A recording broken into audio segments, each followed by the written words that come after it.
Thank you, Rowan. I wasn't co-author of the report, but I've been very happy to receive it from the guys who I think did a sterling job on it, and it has gone through many iterations since I think we first started talking about it a long time ago.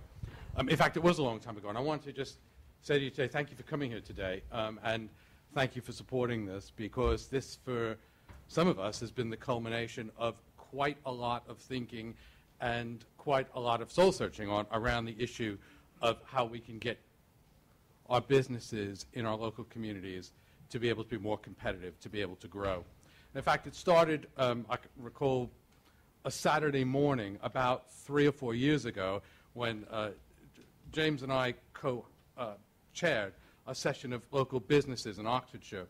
And we asked them to come along and tell us how they were getting on with the digital economy and how that was helping their businesses. And to a man, everyone in the room who came along said, we're very, very frustrated. We find that we cannot get what we need to be able to trade on the internet. We cannot get what we need to be able to do business on the internet effectively enough because we cannot get the speeds we require. We cannot upload things. Yeah, we're facing places where we can't use our mobile phones. We can't talk to our customers. And that's been something I think we've heard many, many times since then. Over the years, we've had a number of events, and companies have come and told us exactly that.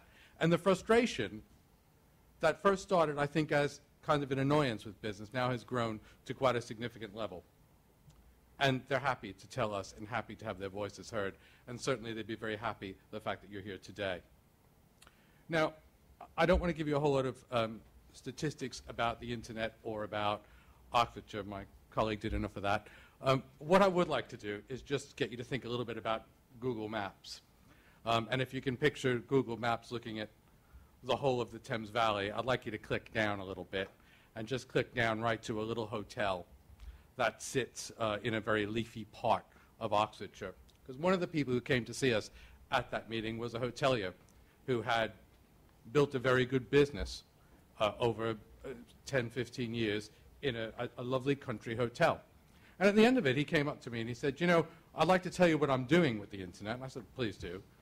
He said, I've been able to increase my turnover in the hotel by about 10% just by using social media. I said, seriously? He said, yep, I've done a lot of stuff, and in fact, I've hired a couple of new apprentices this year, and I've hired another member of staff in the kitchen, and we're managing to get more business. I said, well, that's pretty great. That's a terrific story. Would you tell other businesses? And he has since come and done that several times. But he told me, but I'm really frustrated because I can't tap the markets I want to.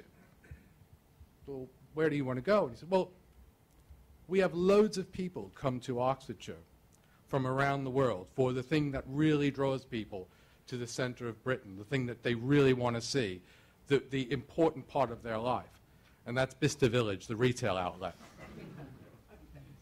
And they do, and people come from all over Europe, and they come from Asia to come to Bicester Village, and hopefully they spend some time in Oxford as well and have a look at the Dreaming Spires. And those people are potential guests at his hotel. And they could keep his hotel filled the whole year. And I said to him, so what's the problem? You're using social media. Why can't you connect to those people? And he said, well, when people want to come to a hotel, they want to see that hotel a little bit. They want to experience it.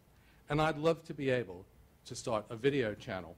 I'd love to be able to take them on a tour of my kitchens. I'd love to be able to show them the rooms. I'd love to be able to show them the little farm that I've got outside where I rear my own animals and I grow my own vegetables. And I'd like to be able to show them all that in real time on video rather than photos, rather than just describing it, because they would get that, and also many of them, you know, would relate better to that than something I write in English to them when they don't speak English as a native language. I said, so do it. What's your problem? He said, well, basically, if I put a piece of video up, it takes me kind of 3 hours to upload it. And then I don't know if people can access it from my server. And when people call me, because my number is my mobile number, because I'm walking around the place and I can't be tied to a phone in an office, they can't get through the phone, the call drops out because we don't have mobile signal. And he said, I'm fed up. I'm fed up with trying really hard to grow a business.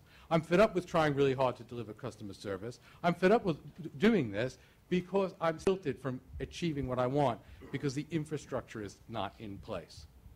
He said, can you imagine what it would be like if you were trying to go about your daily business and you didn't have electricity or you didn't have water? He said, well, that's what the internet is to my business. That's how I get across to my customers. Now, that's just one business, one place, one guy. And he's soldiering on. But I talk to hundreds of businesses like that who come up and tell similar stories. Businesses who run very good film production companies that tell me it takes them 17 hours to upload a video so that their clients can see it. And so they have to bike everything everywhere because they can't use the web to distribute the product that they make. They would move premises to be able to get faster access. That's a big ask. I talk to people all across the realm of small businesses, from retailers to estate agents, who all want to use the ability of the internet to deliver real-time video, real-time interaction, real-time work down their supply chain, sharing data, so that they could be more effective and more efficient, but they're stilted by it. And that's the challenge. That's the challenge when you talk about growth. Because it sounds like growth needs to come from all the huge companies, the companies I've worked for all my life, that are multinationals and will generate thousands of jobs at a clip or lose thousands of jobs at a clip. And yet when I look at my own county, the vast majority of our businesses there are small, owner-managed, growing businesses, not the giant companies that you might see in other places.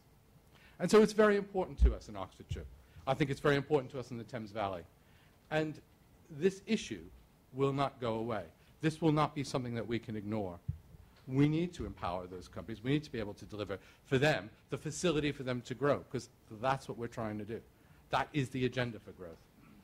All we can hope is that through some of the efforts today and some of the things that we're trying to be able to convey, and some of the support I hope we'll get from you, we can put that message across to government to say, look, the patchwork quilt that you've given us of an IT infrastructure, an architecture, the haves and have-nots is not a situation that we can continue to live with, and we'd like to see that change. Thanks very much.